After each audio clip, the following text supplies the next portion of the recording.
Welcome everyone to Kauka Vimarsh. Today we have a very interesting session. आज we're going to talk about how we can back to the country who has given so much to us. We have a very resourceful and interesting speaker today. Bhami V. Shenoy Venkat Mam, who has done so much in India. So hopefully we can learn a lot from his experience, and also, since it's a Vimarsh, we are hoping to discuss different ideas on how we can give back to our country, and what has worked in the past, and what has not worked, and just and I'll pass it to, and Basant, if you don't mind, can you introduce your Venkat Bappa to everybody, and the things he's done for India? Yeah. Sure. Yeah. So he's my uncle, dad's brother. He came to the US, early 60s, 65. 65 to do his masters, and then since then he was working in Oklahoma, and then Houston, and then a few other countries, mostly in the oil and oil related field. Then early 90s he left, when he was like in his early 40s, left the job and then went back to India to do social work. Basically, he's been in Mysore since then. Yeah, he's been there and only doing social work now. So that's very inspiring. So Venkat Bappa, do you want to continue? You want to tell us about yourself and all the wonderful ideas you have? Right. Yeah. No. Through the way I'm hoping this will happen is that all the people who have joined will give their ideas or give comments to some of the suggestions that I'm making, and also what you have in mind. My thesis is that, with very few exceptions, everybody who has come from India would like to contribute. That is my thesis.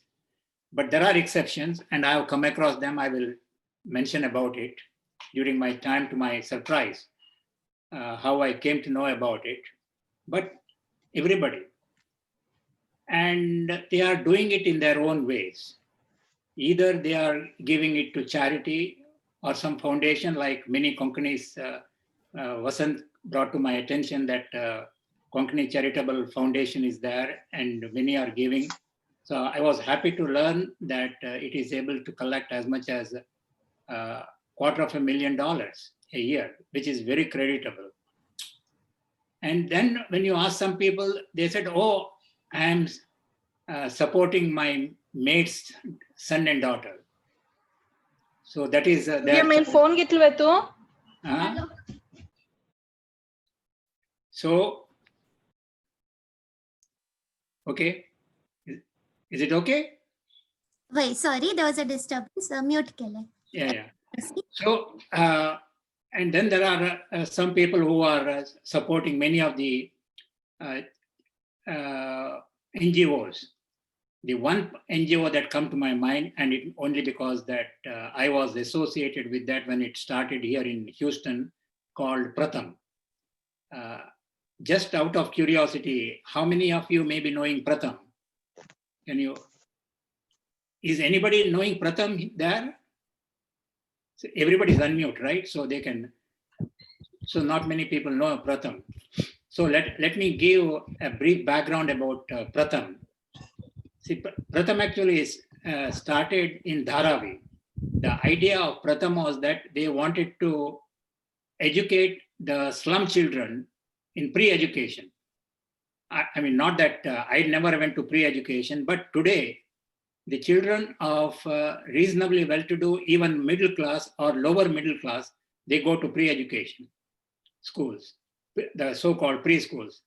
So this Madhav Chavan, who used to teach at the University of Houston, he had gone back to India, and he said, "Okay, let us start giving preschooling to these children in Dharavi," and that is how we started. He met the chairman of ICICI, and he said, "Okay, they will also support the foundation." So they came to Houston, and here one Vijay Goradia, he is an entrepreneur. He owns a chemical company. And they said, so he said that he will contribute, if Indians contribute $125,000, this is 1997, that he will contribute, he will match it. And the chairman of ICICI, he said, okay, he will match whatever Houston will match. So in one night, with less than 100 Houstonians, we were able to raise $500,000. So that is how Pratham USA started. And so then onwards, it has been holding such galas. And now it has become a social function that everybody would like to attend that. And they are able to raise anywhere from $1.5 to $2 million every year. Then we replicated that. I had been to New York with my daughter over there. And there we tried to do it. The first time we held the gala, we invited Vaida Rahman.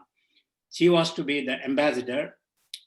And we raised only $35,000, not a big one. And today, New York Gala is able to raise as much as $3 to $4 million. So totally today, and Pratham is functioning in different cities of US and maybe raising around $10 million. So to my knowledge, that may be the largest NGO supported by Indians in US. The second is Ekal. Again, has anybody heard of Ekal Vidyalaya? This is a single teacher, and they are working in tribal areas where one teacher, they are trying to really bring the Indian traditions to the tribal area, and now they have gone to non-tribal areas also. And surprisingly, it all also started in Houston.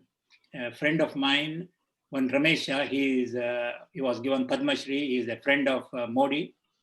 And so that's another leading NGO supported by Indians in US.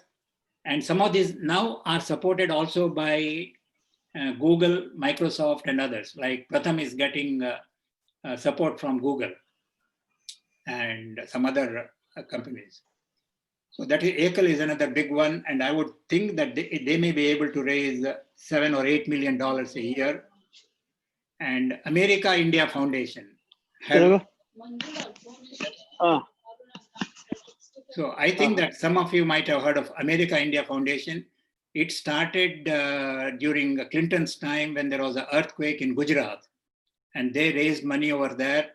But then they continued, and that is supported by who is who in American Indians, who are CEOs of different companies. So they raised about almost like $5 or $6 million. And so these are three very large NGOs. Then there is ASHA, which is started in different universities. Again, anybody familiar with ASHA? And so you know about ASHA? Yes, yes. Oh, okay, good. We have been part of ASHA. ASHA, right? Yeah. To my knowledge, it started mostly in the university campus, and today it might have branched out. And I have not kept so much in touch with the ASHA, but earlier I used to know some of the people who were active in ASHA. And I don't have a good figure, but I was estimating they may be able to raise $3-4 million, but I may be wrong. And then there is Akshaya Foundation, that is Deshpande's. So they are serving 2, 3, or 4 million midday meals. It has become a pretty big thing, and they are the leaders in India in terms of supplying midday meals. And they work very closely with the ISKCON. So ISKCON and Akshaya is working. Shankar Netravaya is one more, which is also getting a lot of support from the American Indians. CRY and India Development and Relief Fund. I don't know whether that's also getting good money. And we are also getting some support from India Relief Fund for Sehgal Foundation. I am a trustee of Sehgal Foundation, and they are getting $2 or $3 million from US and another $3-4 million supported by different American companies matching Coca-Cola and Mosaic and many others. And recently I came to know, just 2 years back, there is Indiaspora is one NGO which was started in California by one Mr. Rangaswamy from Chennai. He tried to bring 11 leading NGOs of the US under America Philanthropy Alliance. So, I mean, it is a miracle that how he was able to do it, because as you can imagine, that every NGO would like to raise as much money as they want. So how he achieved the feat of bringing all of them under one roof, I don't know, but anyway, he has succeeded. And how exactly it works, I have no idea. I've been trying to get in touch with him. And the first time I came to know him was that about a month back, IIT alumni had a Zoom session on US election. And he was one of the panelists, because Indiaspora has collected a lot of information about how Indian Americans are likely to vote, Trump versus Biden. So he was talking about his survey. So these are some of the NGOs which are working. And then I have been trying to float one idea, and this is where I would like all of you to comment whether it is practical, whether it is useful, or it may be just a dream. It may not happen today. And I have called this as Indo-American Agency for India's Development, AIIDI. And I got the idea of this one because I used to work with the USAID as a consultant in former Soviet Union countries.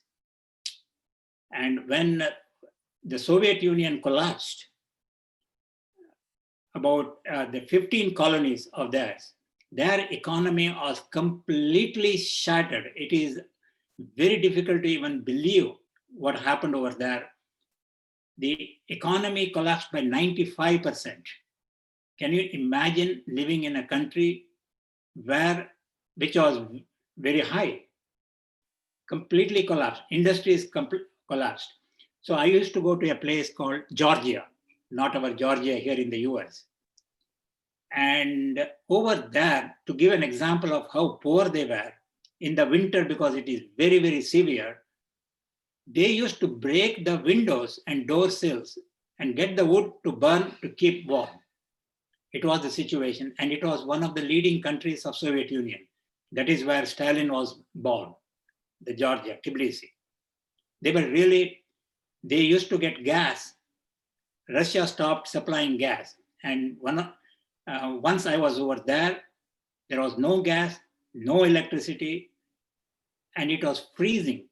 And as a result of it, the place where I used to work, there was no water also. So I had to take water from water bottle.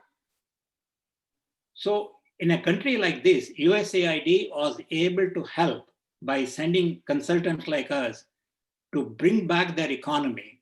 And especially in power sector, they used to get only 20-25%. And today in Georgia, they are able to get 24/7 electricity supply. They completely changed. And I used to be in charge of supplying gas over there, the same thing. Only 25% of the gas customers used to pay their bills. It was completely fraud. People used to get gas, but they never paid. The meters were not working. Meter collectors were coming there, and they themselves will take the money from the consumer. I mean, it was so poor. And when I was teaching them, in the communist country, it is difficult to believe it. They just did not have the concept of what is profit. And when they said they don't know what is profit, I said, no, you are joking me. I said, you don't have any idea of profit? They said, yes. So it was that kind of a situation, and the US sent consultants over there and they were able to improve. Now, what I'm suggesting today is that there are so many of us who have retired or who are close to retire, we would like to support. So besides money, we can go and contribute our technical know-how, our managerial know-how, or those who are familiar with water supply. So many areas we can really try to contribute. And those who have been teaching professors, they can go to universities and take some courses. So in order to bring all this thing together, we need an agency. And this is what we can do is, besides the money part of it, trying to find the consultant. And usually what happens is those who are not really very good, they will say, oh, I would like to go and teach, because they can get free air tickets or others. So it's not that easy. And those who are really good, they are not likely to come forward. So it requires certain amount of managerial ability over here in the US to put together this team. And if we can do it, it can really do wonders. And some of you might have heard, India has just adopted a new education policy, NEP. Now, it requires tremendous number of competent people to implement it. And this is where people like us who have got the benefit of education can really give back. Besides the money part of it, but more than that, our time, effort, and can really contribute. That is just one area. One area was that during Manmohan Singh's time, they had brought a very interesting concept called Jawaharlal Nehru Urban Renewal Mission. I had worked on them. If it had been implemented, it would have contributed significantly to India's development. But unfortunately, they did not have the kind of technical oriented people or managerials, because it required tremendous number of technically competent and managerially competent people. They did not have. And I saw it firsthand in Mysore itself, how the idea collapsed over there. For the first time all over India, this may not come as a surprise to you, they wanted to make sure that Mysore will get water supply 24 hours. It was something new. Here in the US, we take it for granted, and some of us cannot even imagine how is it possible that you cannot get water supply. Okay, so they were trying to do it using Tata Energy, Tata consultants. But unfortunately, it completely collapsed because we didn't have the good managers. And even today, we are not getting on a 24-hour basis. So that is just, these are the two examples, but there are any number of examples. So now I will open for you to tell me whether this can work. Okay, now one more thing I was telling you about few people, how they are not interested to work. This is the anecdotal thing. In 1980 or so, the desktops were just coming. And we thought that, okay, we will collect money and send these computers to IIT Madras. And we thought with more than 1,000 or 2,000 at that time, IIT alumni, we should be able to raise easily our goal of something like $100,000 or even less. And we thought we should be able to raise it. So I started to contact some of my classmates. And so one of my classmates who had come over there, I said, look, at least become a member and give me $50. Oh, no, I don't have it. I have recently immigrated to US. I said, do you go to pizza place and eat pizza? Why don't you skip one pizza and give that money? He was not prepared. So this is my own classmate. Then I called at random somebody, and he had come. Oh, I don't owe anything back to India. And he looks like he is some NRI of Dubai's son. And under that quota, he got admitted into IIT. Do you know that my father has paid full amount? See, some of us, when I was a student, I did not pay anything at all. It was something like 100 rupees a month for the whole year, my fees for IIT. And many of us got scholarships and others. So essentially, we got everything paid by the taxpayers. So this guy is telling that, oh, he had to pay money, and so he doesn't owe anything to the amount of fees. Even as an NRI, they might have charged of such a little amount compared to 20,000 or 30,000 he would have paid had he come to the US. So there are these kinds of people also. I did not realize till I went over there that there are people like this who feel that they don't anything back to the society. Then there are some other very tragic way I have come to know that they feel that they don't owe anything. And over here itself, I don't have any surplus. And the way that they are spending money over here, they can spare it if they wanted to. But anyway, that is another story. So now I will open up and ask you your opinion, like, what do you think about this agency, like the USAID type of agency, to see how we can send the qualified managers or professors or professional people to go there and spend time in India to contribute?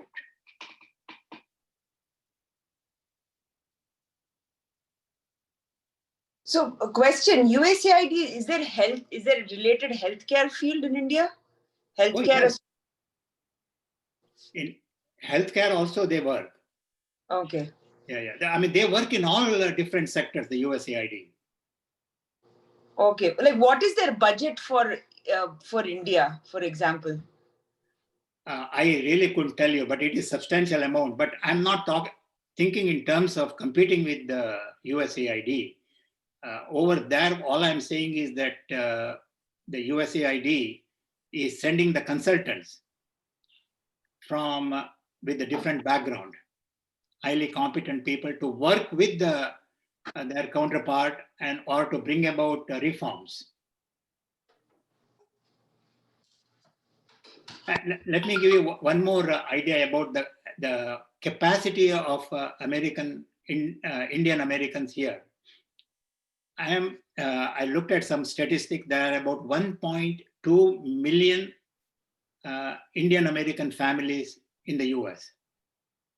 And based on average income of a household, they generate something like $160 billion. So if this was a country with $160 billion GNP, according to UN guidelines, they are supposed to give 1%. In other words, they can raise $1.6 billion. The maximum amount of donations and others which are given to India looks like maybe at the most $100 million. And Indiaspora has estimated that the Indians over here may be giving not only to India, but to the charities in the US itself is around $1 billion. And if you apply the 4% guideline that Americans give, then it comes to like $5 or $6 billion Indian Americans should be giving, but they are giving only 1 billion. So there is a huge donation gap for Indian Americans.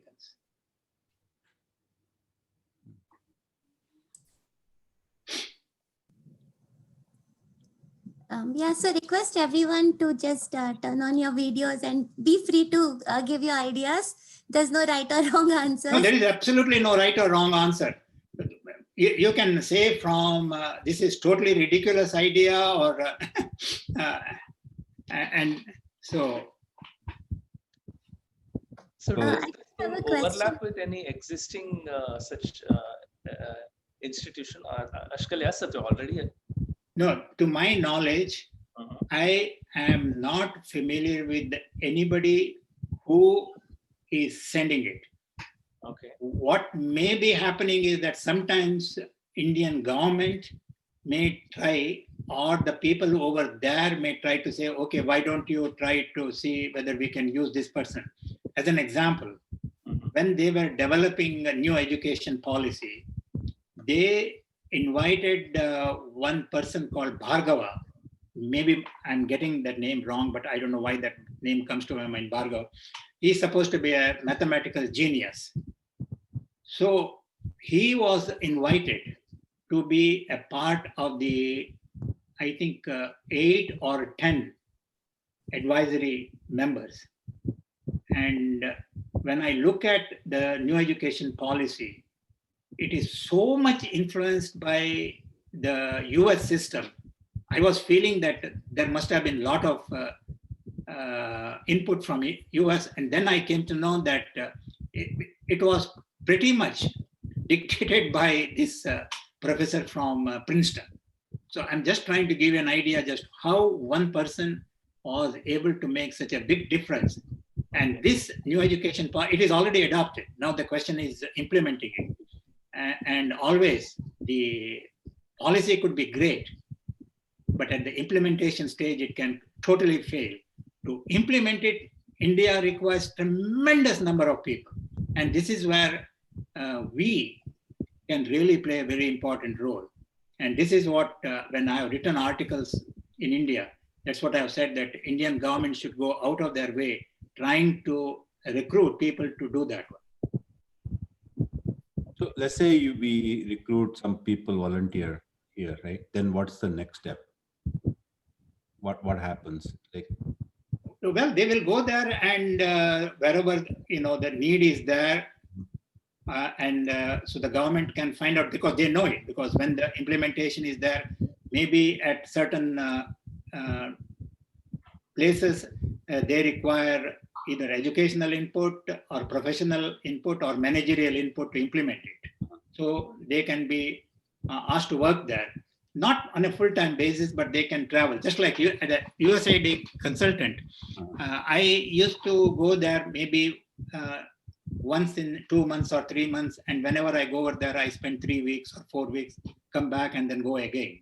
So it can be like that. And depending upon the financial situation, they can pay. Definitely, I would expect them to take care of their lodging and travel expenses and other things. And this agency, which is over here, we have to develop, just like we have got the structure to implement supporting Pratham, Ekal, Akshay, and others. We have to develop a similar kind of a structure over here. So they will raise the money and they will help some of these consultants also. So, I mean, idea is very easy to talk to, but implementation part, it will require a lot of work to be done.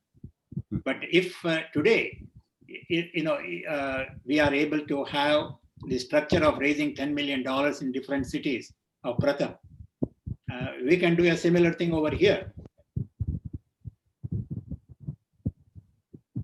So yeah, so just a few basic questions came to my mind. Sorry if these are really basic. So I mean, how will that work? First, need-based as well. Where will there be, okay, this is what we need in certain places in India, and then we go look for the right people in the US. Would we have a library or a database of people available in the US, and then we see in India where we can use these skills, which way or both ways? Well, depending upon, once a structure is formed over here, like this agency is formed, and that is what I'm talking about, is then they can start talking with the government of India to say that, okay, where do you really find the need of the consultants to help you? Which place? Do you want to bring about reforms of working on education or power or water supply or health, or even they want to bring about election reforms? So whichever place they want to prioritize, if they suggest, then we can try to look for people over here and then try to locate the experts in the US. And then we can also develop a bank of experts over here. And the moment they ask, because here we can try to find out through different ways. And today with the digital devices, it should be very easy to find out. Hey, look, are you interested to give your time and which field? And sometimes we ourselves know. My own field of oil and gas, I can try to find out as to who are some of the leading experts in this field. And then we can put them in touch. So right now there is another very major in my own field of energy. India, the world is going through energy transition, and India also has to go through energy transition. So there we can really support them with our help over here. Who have worked over here, they can support there also. And it requires tremendous amount of consulting. And so this is one area.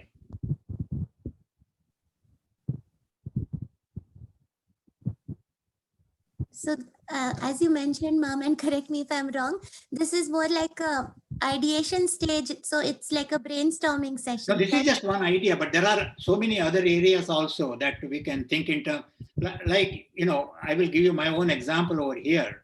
When we first came here, I was a student.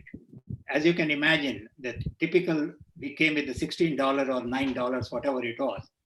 We said that, okay, in my hometown, where Vasant went to college, we did not have a college, and I felt many of my friends could not go to college from Bantwal to Mangalore. So we should have a college. So I was here selling samosas during the movie time and collected money by selling samosas, and that money we sent over there. And then whenever I came to know that some rich American lawyer has given money, his house happened to be close to the university, I went over there and I said, hey, look, you know, I'm a graduate student. You know, at that time, they used to have a lot of respect for graduate students. The very fact that I have come over here without even knowing who I was, I don't know how he had the confidence. He gave me $100 and he had written a book about himself. He gave that book also without knowing anything at all, like that. So, you know, there are a number of ways we can try to raise money and support our own schools and colleges wherever we are. That is another area that we can continue to support. Or we can try to support the city or the village where we are coming, not only the school, but other places. So any number of ways we can try to support.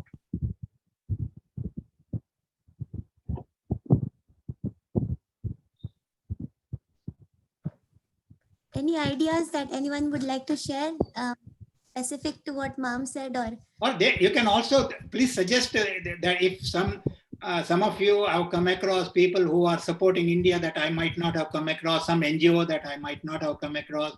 So please tell what way we Indians, you know, there are many people who are supporting very quietly and we don't know about it. Exactly. For the second part that you talked about, there's a Konkani Charitable Foundation. I mentioned you. I think you were not aware of it. So they've been raising funds every year. Like I did a total. It's around like $1.5 million in the last 4 or 5 years, which I think is very commendable. And then when they raise money, you know, they also get matching funds from the companies, and then they have some vetted organizations in India, charitable organizations, where we do send money to them, where, you know, for institutions that we feel close to our heart. So yeah, that's definitely happening. For the first one that you mentioned, other question I had was how in India, isn't politics also, doesn't it come into play for things like this? So I'm a bit skeptical how that works. Okay. Can you talk about that? Politics is always there. It is, you know, you cannot avoid, like in the case of Akshaya Patra itself, that despite the fact people were giving money and then helping, meal which would have cost something like 6 rupees, government was giving only 1.5 rupees. And in Karnataka Assembly, they were telling that ISKCON is a corrupt one and they are giving bribe. I was so mad with them and I said, this is ridiculous. You people are giving only 1.5 rupees and the ISKCON, the Akshaya Patra is subsidizing, and you are still calling them corrupt because of the political reasons, but it is always there. That, you know, you cannot avoid it. But at the same time, also, I would like to tell you that when you give money to India, you have to be extra careful to make sure that it is not misused. Right. Now, this is the most difficult part. And like you may think that you are sending it to the right people over there, but who is the right person? And if you are sending it to politician or who is politically connected, chances of it being misused are extremely high.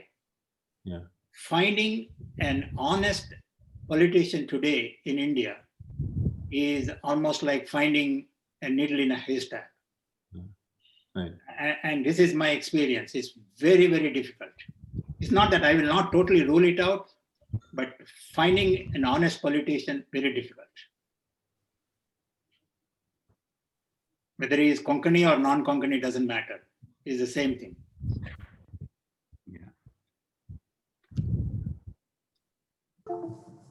I have no experience in how to help with implementing this, but I think I just want to say it's a great idea because going forward, I would love for my kids also to want to go back periodically, and whatever their expertise is, it would be a great tradition to start. Mhm. I mean, that's what I would feel, that the way that I felt of going to Georgia and helping over there, after the USAID stopped, I still continue to give my free service. They asked me to come as a board member, and I said, I will come as a board member, but you don't have to pay me anything, just my travel charges. And I used to go and work with them without charging any fees. So it gives you a lot of pleasure to work, especially after retirement. And there are literally thousands and thousands of highly, highly qualified Indians are there. And it is a pity that we have not developed an organization to tap into this. It is, I cannot imagine that. I wish I was a little bit younger to implement it, but at this age, I still would like to get it implemented, but I'm hoping some of you will, if not today, maybe within few years, that you will try to get it implemented. It would be sort of like a database or an agency where you can find, people can look for opportunities and then they get matched to the proper place. Okay. Yes, exactly. And see, that's exactly what USAID does. See, what USAID does is that they talk to the government. Okay, which area do you want to help? And like in Orissa, they wanted, when they were doing some reform in electricity, they said we needed over here, because they wanted to have, just like over here that you have got administrative services. So they said, okay, we will send you people who have worked in the US and they can help you over there. And this is exactly what we did in Georgia. So once the group is formed over here, the structure is here, they can collect information from Indians as to, are you interested to go and contribute your experience to India? So which area? And if government says something, then we can match and you can send it. So once the structure is done, it becomes very easy. I think one thing that comes to my mind, being on a visa. So I think a large number of people in our community might already be citizens who might have a lot of flexibility to kind of move or go to India, spend some time, contribute that way. But I think there is a large portion also who are on visa who might not have that amount of flexibility. So I think in those lines, if we have opportunities where we can either do it on a short-term basis or maybe contribute remotely by maybe through Zoom or something, that might also be something a lot more people might be interested in. Yeah, once you put in touch, and especially now, thanks to pandemic, we have learned how we can contribute through Zoom also, even without traveling. That's correct. So that can be done also. Especially in terms of giving lecture on very esoteric subjects, nanotechnology or quantum computing or something like this. So yes, that can also be done. I mean, there is, once the structure is done, there is no end to what we can do.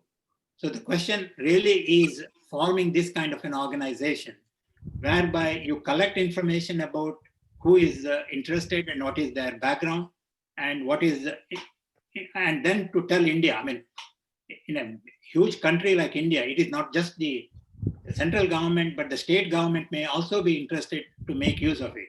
So to communicate with them, and then they have to have trust. Because first of all, there is also mistrust as to, hey, who are these people who are coming over there? So we have to get over that mistrust also. So it takes some time. It is just like you may be knowing now that even sending money to India is not easy. They have put a lot of restrictions on Foreign Contributory Regulatory Act. there are a lot of restrictions in getting money from, sending it or getting it in India. So, and obviously there are many reasons for that one. But despite all those things, we can still work it out. The visa problem, other things, those are all not even secondary, tertiary, or fourth level problems. The idea is how to first take the next step of trying to form this agency and get it going. Will there be a PCA plan for this organization, or is it all of the reason is as Konkanis, we might be attached to a few states that we all belong to. So if it's closer to the hometown, that's my assumption. I may be wrong. That we might be motivated if it's targeted to our hometowns or home cities or home states. So it's planned, or it's most of India. Well, we can do with respect to our own place, like, if there are some Konkani associations, Konkani run schools and other places, if they want, we can start in a small way and say that, okay, we are forming this one and trying to find around the Konkani itself. And especially many of our people are doctors. So in medical field itself, we can try to help. Whenever these people go over there, they can go and give talks on the latest medical field. So that way also we can, this is already being done in a very informal way. And not by any agency or anything like that. It is just, if I know of my friend, then we go there. It is just like whenever I used to go to IIT, by calling my friends, I may go over there, or other place I may go and give talks.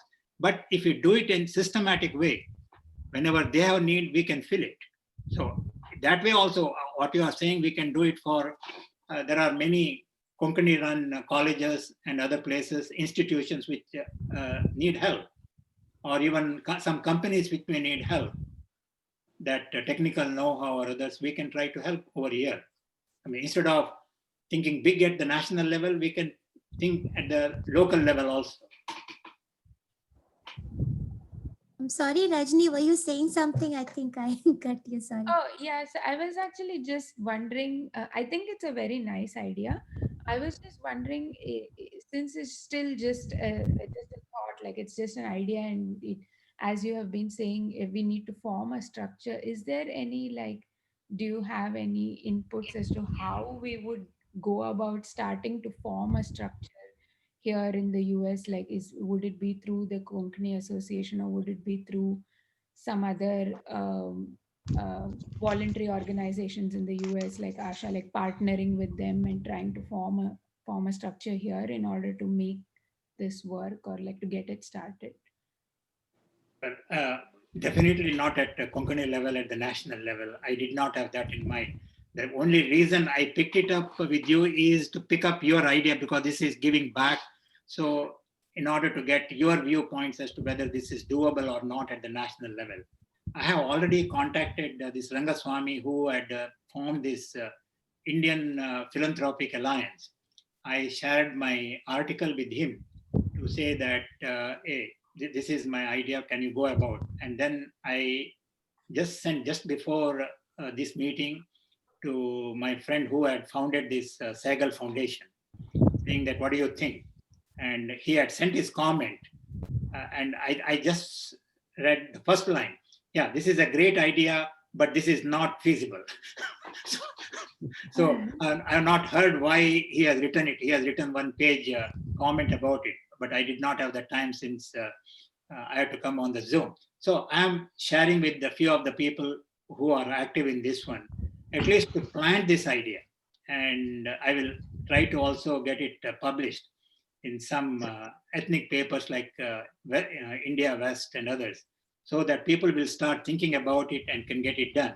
And from your own idea, from wherever you are, two things you can do at national level, how it can be done. You can think like your own idea and try to promote it, or at the Konkani level, what can be done in terms of trying to have exchange of expertise between the US and wherever our Konkani people are. Okay.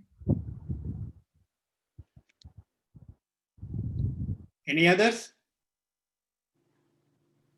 Sorry, Shannon, this is Shrikant. I joined a little late, so I don't know if you if there's already a website or something where people can collaborate, so and pitch in their ideas. Right now, no, there is no website or no. Right now, the only way is through individual exchange of emails. And if anybody is interested, I would be very happy to share the article that I have written, elaborating some of the things that I have talked to you about. So you can take it from there, share it with your friends, and try to promote it, or at least plant this idea. If it doesn't germinate tomorrow, it may germinate after a few years. So one doesn't know. Yes, that would be very good to read the article, because like Preeti said, starting it closer to our places would first of all be like a pilot sort of program, but more also when people visit from here, they already have a place they're going to be staying at, so they might be more willing to start off at least doing it closer to home, and maybe then they'll be encouraged to venture further away. But yeah, I have don't think I have the organizational skills to contribute in this way, but I would, help in any way. Mm-hmm. One more idea I can suggest is that if any of you are thinking of going to your place, say for 2 or 3 weeks, one thing you can do, and I don't know whether even Vasant knows about it. Like I was staying in my hometown, Bantwal, after 40 years. And I said, what am I going to do for 3 or 4 weeks? So the college, which I had supported from here, I said, okay, I would like to give 20 sessions course to whoever is interested, but not more than 20. And I call that as a true education. So I go over there, just 20 students, and I will take a topic and let us discuss. In India, children are not encouraged to ask questions. So I conducted this course for 3 or 4 weeks. And during these 4 weeks, the transformation which took place among those was wonderful. The ones who never used to talk, and in fact, they were crying that they don't want to attend because they have to talk. So those very girls, when they had to give valedictory talk, they were telling the teacher, now onwards teachers, when you come, you should talk less and we will ask you more questions. So that kind of a transformation took place. And if any of you are interested, IIT Madras had made a video of this true education I conducted at one of the classes. This is something we can do easily, whichever college you have taught.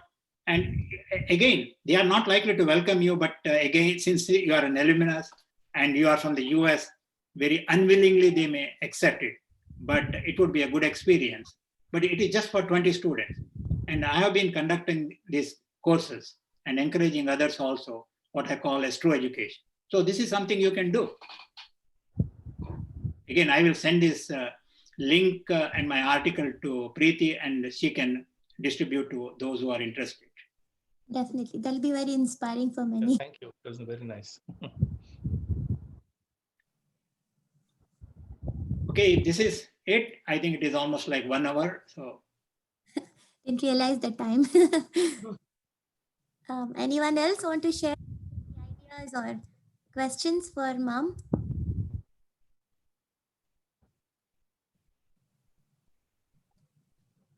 If not, we can even share later after the session as well. Really want to thank you, Mom, for sparing the time and sharing your experiences and being an inspiration, because everyone tends to get involved in their own lives and either post, let me do this later kind of attitude. So thank you for reminding everybody of what we owe, and we really do owe things to where we belong and what, a country who has given us so much. Thank you for your time. And anyone else wants to thank Mom and say anything? Absolutely, very inspiring. Thank you so much. It was really nice, to hear. Very, very good. thank you. You're welcome. Yeah, thank you. Well, thank you, Shana Mama. I hope we can make this happen. Okay. Great. Thank you. You. Thank Thank you you. everyone for attending.